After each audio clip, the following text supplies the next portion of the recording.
Hi friends, இன்றைக்கி ஒரு சூப்பரான தோசை ரெசிபி தான் பார்க்க போகிறோம். இந்த தோசைக்கு தொட்டுக்கிறதுக்கு சைட் டிஷ்ஷு, சட்னி, சாம்பார் எதுவுமே வேண்டாம். அப்படியே சாப்பிட்லாம். இல்லை உங்களுக்கு அப்படியே ஏதாச்சும் தொட்டு சாப்பிட்றோன்னா நாட்டு சக்கரை தொட்டு சாப்பிட்லாம். ரொம்ப டேஸ்ட்டாக இருக்கும். கண்டிப்பாக இந்த தோசையை ட்ரை பண்ணி பாருங்கள்.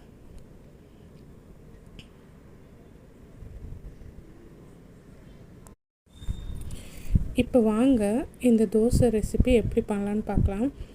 இந்த தோசைக்கு நான் புழுங்கல் அரிசி 2 டம்ளர் எடுத்திருக்கேன். நீங்கள் இட்லி அரிசி கூட எடுத்துக்கலாம். 2 டம்ளர் எடுத்துக்கோங்க. அது கூட துவரம் பருப்பு அரை டம்ளர் சேர்த்துக்கலாம்.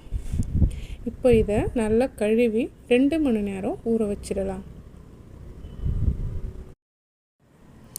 இந்த தோசை சாப்பிட்டதுக்கப்புறம் இது பிடிக்காதுன்னு யாருமே சொல்ல மாட்டாங்க. அவ்வளோ டேஸ்ட்டு சூப்பராக இருக்கும். கண்டிப்பாக நீங்கள் ஒரு தோசை 2 தோசையோடு நிறுத்த மாட்டீங்க. கணக்கு இல்லாமல் சாப்பிட்டுட்டே இருப்பீங்க. கண்டிப்பாக இதை வீட்டில் ட்ரை பண்ணி பார்த்துட்டு எப்படி இருக்குன்னு சொல்லுங்கள். இப்போ இது ஊறட்டும். இப்போது அரிசியை அரைக்கிறதுக்கு கொஞ்சம் காஞ்ச மிளகாவும் பூண்டு எடுத்து வச்சுருக்கேன். 2 மணி நேரம் ஊறின அரிசியை இப்போ ஒரு மிக்ஸி ஜாருக்கு மாற்றிட்டு அது கூட நம்ம எடுத்து வச்சுருந்த பூண்டு, காரத்துக்கு தேவையான காஞ்ச மிளகாய் போட்டுக்கலாம். இப்போ இது நல்லா அரைச்சி எடுத்துடுங்க. நம்ம தோசைக்கு எப்படி அரைப்போமோ அதே மாதிரி அரைச்சிக்கலாம். இப்போ இதை நான் 2 முறையாக போட்டு அரைச்சி ஒரு பாத்திரத்தில் சேர்த்துருக்கேன். இப்போ இது கூட கொஞ்சமாக உப்பு, மஞ்சத்தூள் போட்டு இதை கொஞ்சம் தண்ணி சேர்த்து கரைச்சி வச்சிடலாம்.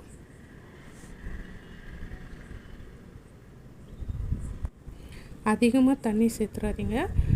தோசை மாவு என்ன பதம் இருக்கணுமோ அதை விட கொஞ்சம் கெட்டியான பதத்தில் இருக்கணும். இப்போ இது ஒரு ஓரமாக இருக்கட்டும். இப்போது இதுக்கு இந்த தோசைக்கு தாளிக்கிறது ரெடி பண்ணிடலாம். ஒரு கடாயில் கொஞ்சமாக எண்ணெய் சேர்த்துட்டு கடுகு, சீரகம், கடலைப்பருப்பு, உளுத்தம்பருப்பு இதையெல்லாம் சேர்த்து வதக்கிக்கலாம். இது கூட ஒரு பெரிய வெங்காயம் பொடியாக கட் பண்ணி வச்சுருக்கேன், அதையும் சேர்த்து வதக்கிக்கலாம். ரொம்ப வதங்கணும்னு அவசியம் இல்லை. இது நம்ம தோசையில் தான் ஊற்ற போகிறோம். இப்போ கொஞ்சம் பெருங்காயம் போட்டு சேர்த்துக்கலாம். நான் இது கூட கேரட் கொஞ்சம் துருவி சேர்த்துருக்கேன். கேரட் வேணான்றவங்க இதை ஸ்கிப் பண்ணிடலாம். இப்போ இது ரெடி ஆகிடுச்சு. இது மாவில் கொட்டி கலந்துக்கலாம். இப்போ பாருங்கள், மாவு கொஞ்சம் கெட்டியாக இருக்குது. இன்னும் கொஞ்சம் தண்ணி சேர்த்து தோசை மாவு பதத்துக்கு இது ரெடி பண்ணிக்கலாம். அவ்வளோதான், நம்ம தோசை மாவு ரெடி ஆகிடுச்சு. இப்போது தோசை ஊற்ற வேண்டியது தான்.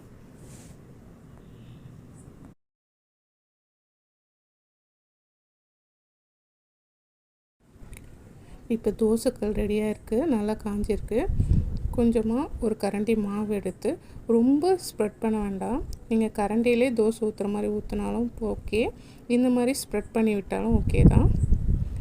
இப்போது கொஞ்சமாக எண்ணெய் சேர்த்து இதை மூடி போட்டு வேக விட்டுடலாம்.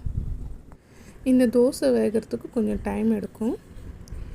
இது 2 பக்கமும் திருப்பி போட்டு பொன்னிறமாக எடுத்திங்கன்னா சூப்பராக இருக்கும். இப்போ இதை திருப்பி போட்டுடலாம். பாருங்கள் எவ்வளோ சூப்பராக இருக்குது. இந்த கலரே சாப்பிடணும் போல் இருக்குது. அவ்வளோதான், நம்ம கார தோசை ரெடி ஆகிடுச்சு. இது நாங்கள் கார தோசைன்னு தான் சொல்லுவோம்.